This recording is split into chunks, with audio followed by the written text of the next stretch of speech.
খ্রিস্টান সম্প্রদায় সারা বিশ্বে তাদের বড়দিন একই দিনে পালন করে। আমি এখানে উপস্থিত ওলেমা মাশায়েখগণকে অনুরোধ করব, শুধু আপনাদেরকে নয়, সারা দেশে আরো অনেক অনেক জ্ঞানী ওলেমা মাশায়েখগণ আছেন। আমরা চিন্তা করে দেখতে পারি কিনা, আমরা আলোচনা করে দেখতে পারি কিনা যে বাংলাদেশের মানুষ সারা বিশ্বের মানুষের সাথে একই দিনে আমরা একসাথে রোজা এবং ঈদ পালন করতে পারি কিনা। শায়েখ, বর্তমানে এক শ্রেণীর মানুষেরা সৌদি আরবের সাথে মিলিয়ে ঈদ পালন করে। এটা করা যাবে না, এটা কম বিদ্যা কম বুদ্ধির প্রমাণ। সারা পৃথিবীতে বিভিন্ন দিনে ঈদ হবে, এটাই চূড়ান্ত। সৌদির সাথে মিলে নগদ ঈদ করতে নাকি না বেশি ভালো ঈদ করতে, আসলে একটু বুঝতে হবে। ছোট্ট একটা হাদিস, এটাই দলিল সবারই। আল্লাহ রাসূল সাল্লাল্লাহু আলাইহি ওয়াসাল্লাম বলেন, সুমু লিরুয়াতি ওয়া আফতিরু লিরুয়াতি ফাইন গুম্মা আলাইকুম ফাকদিরু লাহু 30। চাঁদ দেখে সিয়াম শুরু করো, চাঁদ দেখে সিয়াম শেষ করো। যদি আকাশ মেঘাচ্ছন্ন হয় তাহলে অন্য জায়গার খবর নিয়ে সিয়াম শুরু করো, এটাই নাকি?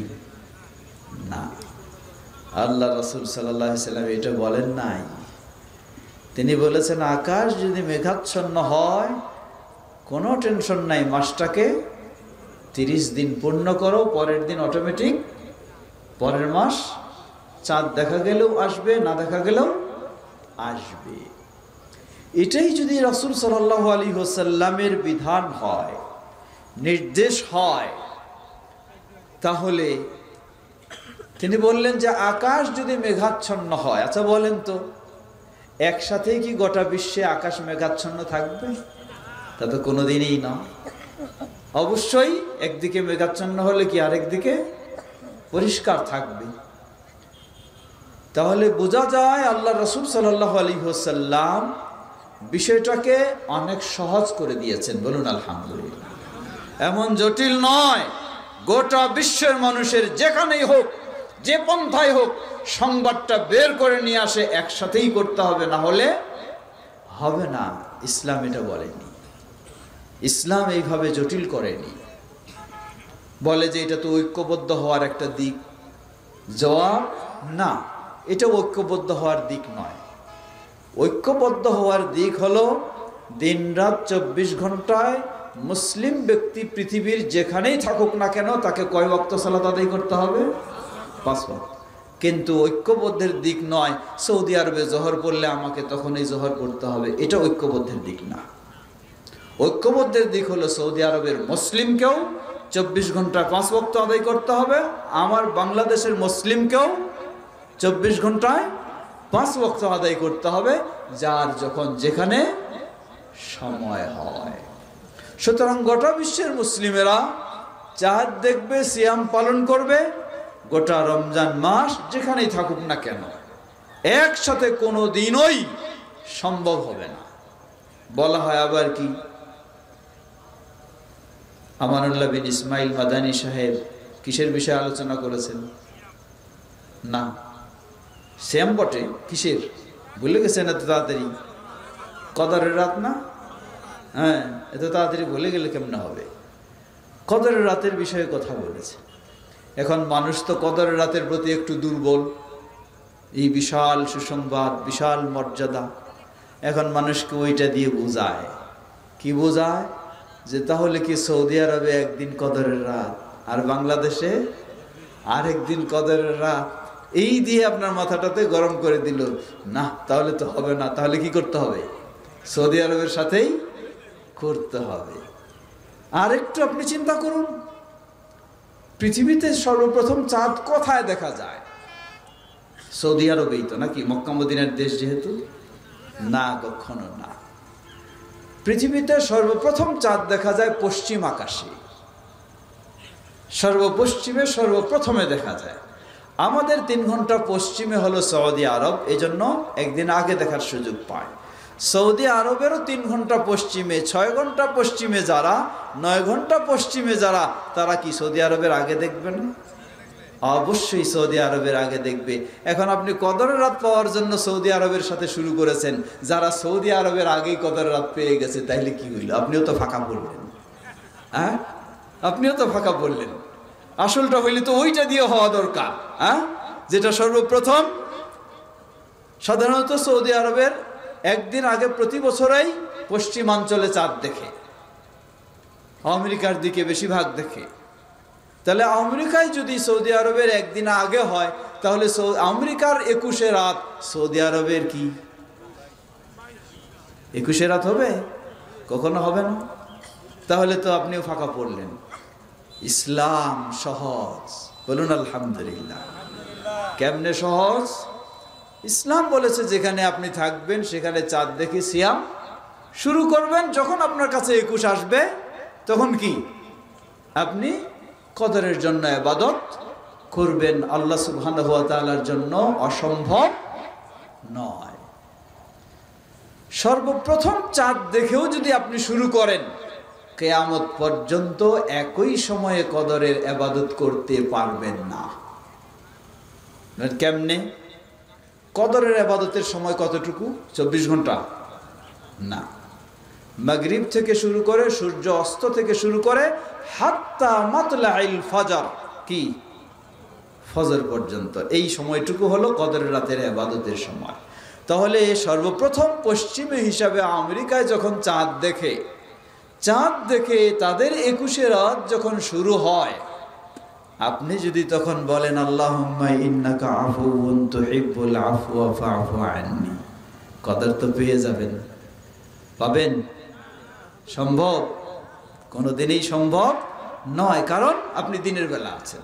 কারণটা কি? আপনি দিনের বেলা। তাহলে কি হলো? ওই দিনটা নিয়েও যদি আপনি সিয়াম শুরু করেন বাংলাদেশে, তবু আপনাকে ভিন্ন সময়ে কদরের ইবাদত করতে হবে। সুতরাং এই খোরা যুক্তিগুলি দিয়ে মানুষের মাথা গরম করে একখানে সালাত আদায় করতো ঈদে, একদিনেই সিয়াম শুরু করত। এখন বিশৃঙ্খলা, শুধু বলে বিশৃঙ্খলা আর বিশৃঙ্খলা। এজন্য বলবো, আপনি সৌদি আরবের চিন্তা করছেন, আপনি কি জানেন সৌদি আরবে কিভাবে সিয়াম শুরু হয়, ঈদ শুরু হয়? সৌদি আরবের পূর্বে একদিন আগে পৃথিবীতে চাঁদ দেখা যায়, কিন্তু সৌদি আরব কখনো অন্যের চাঁদ গ্রহণ করে না, কখনো করে না। নিজের দেশে আলেম ওলামা বা টিম চাঁদ দেখে, তারপর রাষ্ট্রীয়ভাবে ঘোষণা হয়, সিয়াম শুরু করে। এটা হলো সৌদির। যদি এটাই সৌদির হয়, তাহলে বাংলাদেশে চাঁদ দেখে ঘোষণা দেওয়া হয়, তারপর শুরু করা হয়। এটি কি সৌদির নিয়মে হচ্ছে না? কি একই নিয়মে হচ্ছে না? অবশ্যই একই নিয়মে। তাহলে আপনি আবার উল্টা দিকে কেমনে যাচ্ছেন? সুতরাং সকলকে অনুরোধ জানাবো, বিশৃঙ্খলা করাটাই হলো কিছু কিছু মানুষের স্বভাব। না, বিশৃঙ্খলা নয়। অবশ্যই আপনাকে ঐক্যবদ্ধ থাকার সর্বাত্মক চেষ্টা করতে হবে। নিজের স্বার্থকে প্রাধান্য দিয়ে বা ছোট্ট একটি মাসআলা বের করে আপনি একটা সমাজকে নষ্ট করবেন, মসজিদকে দুইটা করবেন, বিভক্ত হয়ে যাবেন, ঈদের মাঠকে দুইটা করে ফেলবেন, এটি কখনো সহি আকীদার আমল হতে পারে না। আল্লাহ আমাদেরকে বুঝার তৌফিক দান করুন। আমরা যেন সকল ক্ষেত্রে কোরআন এবং সুন্নাহর আলোকে, সহিহ হাদিসের আলোকে, সালাফি মানহাজের আলোকে বাংলার বুকে আহলুল হাদিসেরা এক প্ল্যাটফর্মে ঐক্যবদ্ধ থাকতে পারি, সেভাবেই আমরা সামনে অগ্রসর হতে পারি। আল্লাহ আমাদের সকলকে সে তৌফিক দান করুন। দৃঢ় বিশ্বাস করি, বাংলাদেশে আহলুল হাদিসেরা এই অনলাইনের জগতে যদি পরস্পরে কাদা ছোড়াছুরি বন্ধ করে সবাই আন্তরিকতার সাথে ঐক্যবদ্ধ থাকতে পারি, তাহলে ইনশাআল্লাহ এ দেশের একদিন সকলেই আহলুল হাদিসের মানহাজে ফিরে আসবে ইনশাআল্লাহ। আল্লাহ আমাদেরকে সে পথে চলার তৌফিক দান করুন। বাংলাদেশ জমিয়ত আহলে হাদিস সেই আহ্বানে জানায়, আমরা আজকে এই সম্মেলন থেকে সেই শিক্ষা নিয়ে, এটাকে কেন্দ্র করে হোক অথবা গোটা বাংলাদেশে যেখানেই হোক, আমরা যেন আল্লাহর সন্তুষ্টি অর্জনের উদ্দেশ্যে তাওহীদ ও সুন্নাহকে আঁকড়ে ধরে ঐক্যবদ্ধ পথেই আমরা অগ্রসর হতে পারি। আল্লাহ আমাদের সকলকে সে তৌফিক দান করুন। কথা দীর্ঘ করতে চাই না, যেহেতু আপনারা বিরক্ত হয়ে গেছেন, তাই না? সময় অনেক হয়ে গেছে, হয়তো সেই সকাল থেকে শুনছেন, যেহেতু সকাল থেকে, বিকাল থেকে হলে হয়তো লম্বা সময় ছিল না, তাই কথা দীর্ঘ নয়, এখানেই শেষ করতে চাই। আল্লাহ আমাদেরকে তাওহীদ ও সুন্নাহর উপর ঐক্যবদ্ধ থাকার তৌফিক দান করুন। আমাদের মাঝে উপস্থিত অনুপস্থিত সকল অসুস্থদেরকে আল্লাহ পরিপূর্ণ সুস্থতা দান করুন। আল্লাহ আমাদের এই দেশকে তাওহীদ ও সুন্নাহর দেশ হিসাবে কবুল করে নিন। সকল প্রকার ভিতরের ও বাইরের ষড়যন্ত্র থেকে আল্লাহ আমাদের দেশকে হেফাজত করুন। গোটা বিশ্বের মুসলিমদেরকে কিতাব ও সুন্নাহর আলোকে সঠিক ইসলামের উপর প্রতিষ্ঠিত থাকার তৌফিক দান করুন। আমরা যেন পরস্পরে আন্তরিক হয়ে, পরস্পরে ঐক্যবদ্ধ হয়ে তাওহীদ ও সুন্নাহর পথে আরো এগিয়ে চলতে পারি। আল্লাহ আমাদের জন্য সেটি সহজ করে দিন। সুবহানাকাল্লাহুম্মা ওয়া বিহামদিকা আশহাদু আল্লা ইলাহা ইল্লা আনতা আস্তাগফিরুকা ওয়া আতুবু ইলাইক। আসসালামু আলাইকুম ওয়া রাহমাতুল্লাহি ওয়া বারাকাতুহু। মুহতারামকে তার সারগর্ভ বক্তব্য পেশ করার জন্য বিনীতভাবে অনুরোধ জানাচ্ছি।